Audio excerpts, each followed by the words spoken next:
frustrated because we want to announce a lot of things, and the Football League have said it's not possible until we get out of administration, and therein lies our frustration. We can't do anything whilst Football Club Limited is in administration, and that is why we are pushing very hard. We put our bid in. If we're lucky, great, but we want to get this moving because we've got to get out of transfer embargo. We've got to get the whole process moved and signed off by the Football League, which at the moment they're unwilling to do. Tim, could I just ask you, you said on, I think it was Thursday night, that there are, of the grounds that you might play, the league have said there are 3, they're all in the West Midlands, you can choose one of those. Have you now settled on one of those, and have you done a deal with whichever club that is? Whether or not you can announce who they are?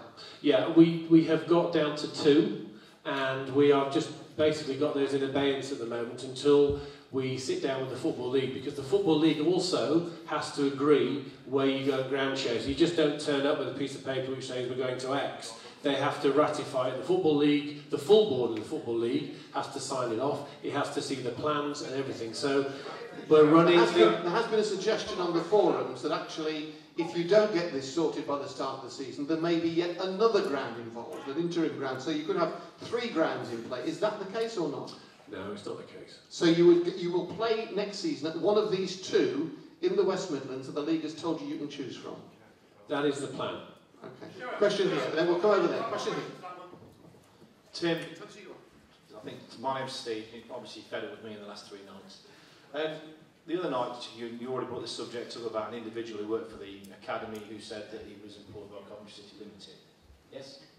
You've said many times before that there was nobody employed by Coventry City Limited, and Coventry City Limited didn't make any money or turn anything over. I've got in front of me a tax code from the year from the 6th of April to 2013 to the 5th of April 2014 with a tax code. Surprise, surprise, Coventry City Football Club Limited. I've got a P60 here, dated from April 2013. Surprise, surprise, Coventry City Football Club Limited.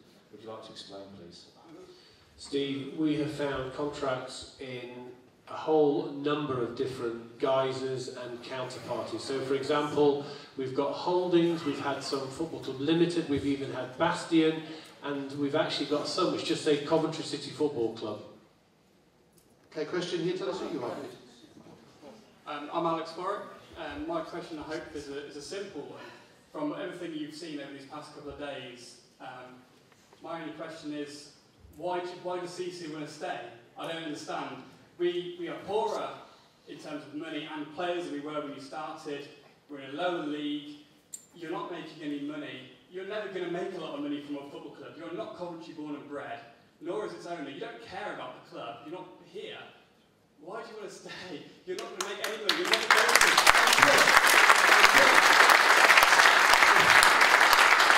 And also, Tim, you are hated here, Tim. CC are hated. I don't understand why you want to be here when you're so hated. You're never going to, commercially, you'll never make any money from us. Why stay? Why stay, Tim? The football club's not for sale. It's as simple as that. Why do you want to keep it? Is there goals? Well, where is it? Why can't you answer the question, Tim? It's a very simple answer. It's not for sale. It is answering the question. The answer to the question is very simple. You would never sell in this part of the cycle of a restructuring, ever. Do you intend to sell at any point in time? I imagine at some stage in the future, absolutely right, because that is the... Let's hear the answer. The MO, the modus operandi of Sisu, in line with many, many other investment vehicles and companies, is to make money. In this instance, it is a long-term trade. How long is the question? Somebody say? My sense is at least 10 years. 10 years from now? Absolutely. As we sit here now, and a gentleman sort of jumped up and down on the spot on Thursday, mind you, that many people jumping up and down on Thursday and Friday, and he made the point, you said the debt has been written down. Actually, what I said was the value has been written down. It is valued at 0. There's 0 net asset value attributed to this. So there is an opportunity for some value to be retrieved over time. And there will be the value creation, and the value creation is through a new stadium enterprise. Okay. question from the gentleman here. Trying to see you on. Christian, Tim, very quick and straight to the point, my friends.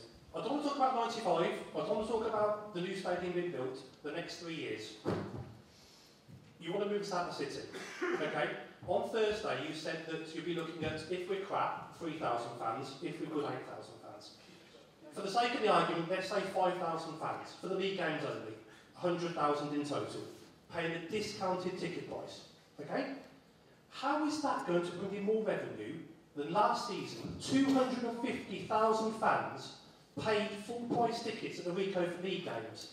That's 150,000 people paying on the tickets more. How is the revenue on the Walsall tickets, for argument's sake, for the sake of 500 say kidney pies? How is that going to bring in more than 150,000 people year on year paying full ticket price?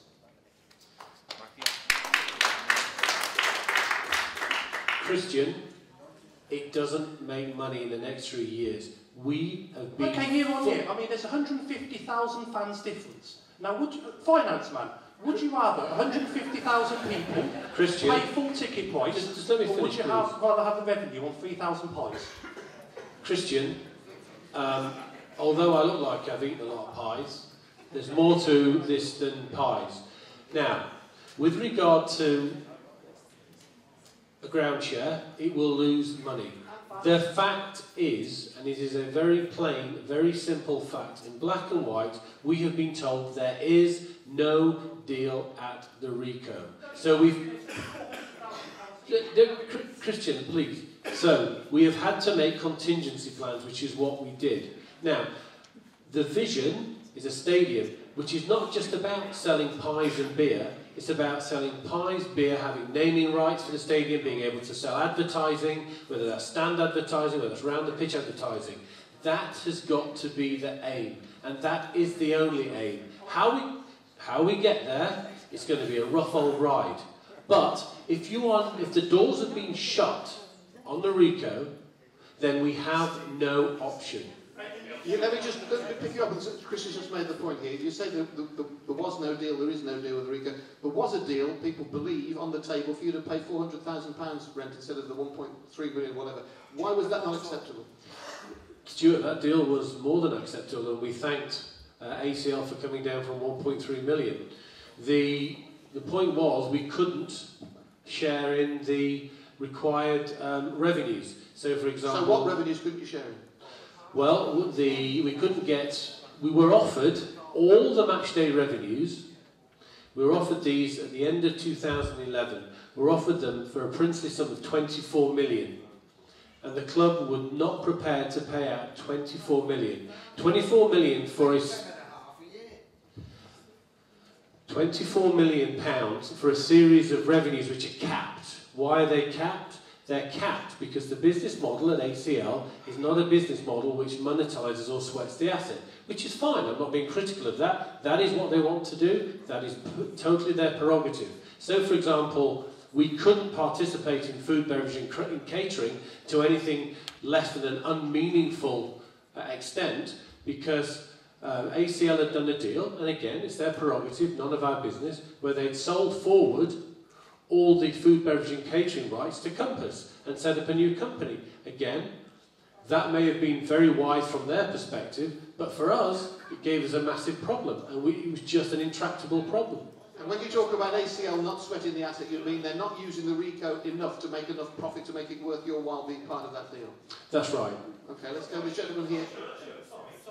So that deal that you're saying at Walsall, the revenue on £3,000 a week, is worth more than 150,000 people paying full ticket price at the Rico.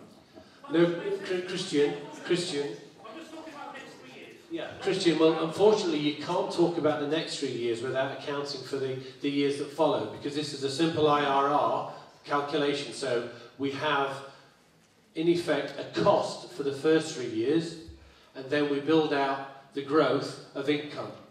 And that's how we've looked at it until today. The commercial risk, and there is commercial risk, is in that first 3 years. We're not hiding from that. We're not trying to mislead. We're saying there is commercial risk. And our frustration is, I cannot present to you ticketing, packages, transports, transportation or anything because we're stymied by the Football League. It is deeply frustrating. Hello? Yeah. Aren't you risking the team as well because you have no revenue to get players in? So hang on a second, because you don't have the mic, so we'll bring it to you in a second. You can ask a question. Let's hear the question from here today. Yeah, my name's Rick Bennett, and my late father first took me to Highfield Road as a 6-year-old in 1954, which is a long time ago. There may be some people in this room, like Stuart would be one of them, remember that 20 years ago I led a campaign against the chairmanship of Brian Richardson. That campaign was called Club in Crisis. If we were in crisis 20 years ago, then I'm not sure where we are today. Rather worse. Some of you may remember, many years ago when we were in the Premiership and we were fighting annual battles against relegation, there was an article written by a journalist, I think it was in the Daily Telegraph, because of our constant battles and never winning anything and always being at the bottom of the league. He said, what is the point of Coventry City? What I would like to put to you and ask you, if you take our club, outside of this city, where most of us have lived and were born and brought up, then what would be the point of Coventry City? There we are.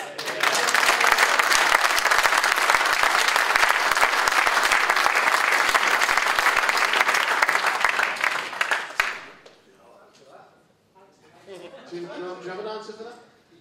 It's a short-term versus a long-term answer. The long-term answer is you will have a thriving football club. The short-term is the challenge. Okay, gentlemen here, please tell us who you are. My name is Paul Burton. I've been a Coventry fan for about 40 years. Season ticket holder sometimes. I dip in and out of the city quite regularly on performance basis only. I'm a bit of a, I suppose you could call me a plastic. I've served my time as being a season ticket holder over the years, but just recently, since you've had hold of the club, you've kind of run the team down. So, in my opinion, I played football when I was a kid, and now I watch football, and I'm a bit of a football snob, and I'm used to Coventry City being a Premiership side. So it was a massive upset when we went down into the Championship, which was bad enough. But instead of almost like consolidating the team and building and trying to get back in the Premiership, it was almost like you accepted that we were a Championship side, and you cut out, as usually, Coventry are a selling club, but you've continued to